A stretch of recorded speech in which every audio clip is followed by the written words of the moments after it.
Breaking news है। कराची में असां शेयर कयूं पिया गार्ड अने ईदगाह वारनि इलाइक़नि में स्ट्रीट क्राइम जूं वारदातूं थियूं आहिनि।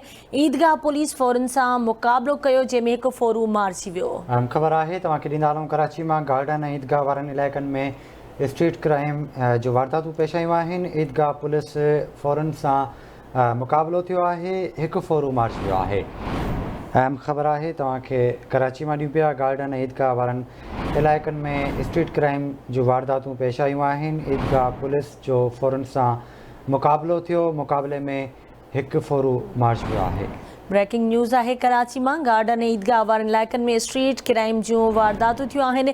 ईदगाह पुलिस जो फ़ौरन सां मुक़ाबिलो थियो जंहिंमें हिकु फ़ोरू मारिजी वियो आहे। अहम ख़बर है कराची में गार्डन ऐं ईदगाह वारनि इलाइक़नि में स्ट्रीट क्राइम जूं वारदातूं। ईदगाह पुलिस फ़ौरन सां मुक़ाबिलो थियो, हिकु फ़ोरू मारिजी वियो।